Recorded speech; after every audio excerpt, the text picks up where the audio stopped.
What is crackin', folks?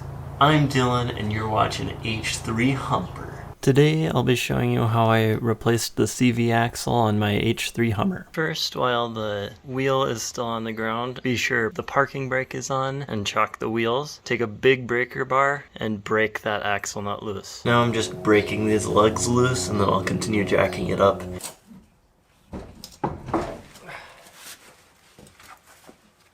With the wheel removed, go ahead and remove the brake caliper bolts.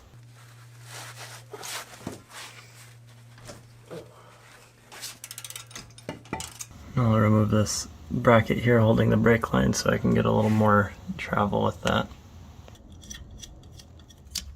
3 of these.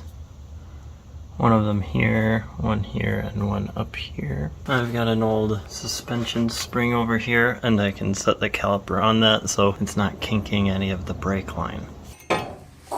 With this out of the way, I'll go ahead and separate this upper ball joint pinch bolt, and then separate the ball joint. And I'll take a little hammer and gently whack that pinch bolt out. Now I'm applying some wax from a couple angles. We are making progress. And I'll push this upper end up out of the way. And with some gentle tapping from the underside, that should pop out of there. And now I can remove the axle nut. And I'm just lightly whacking with a hammer. Pushing the axle out of there. Pulling downwards here. And pushing inwards on the axle until this part pops out. I've got the outer shaft out of the hub. Now I'll use a tire spoon and kind of pry a little bit on the inner joint. I'm just gently prying it out. Alright, and mine popped out. And to replace the seal, I used a box wrench to pry out the old seal, and I used a wooden dowel to hammer in the new seal. I've made sure the retaining ring at the end of the half shaft axle is centered upon reinstallation of the axle.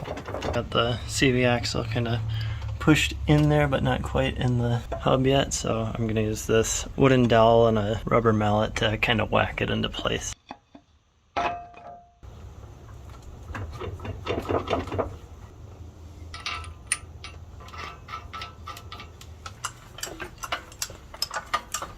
Alright, and that'll just help the steering knuckle back up into that ball joint there. A few taps with the rubber mallet.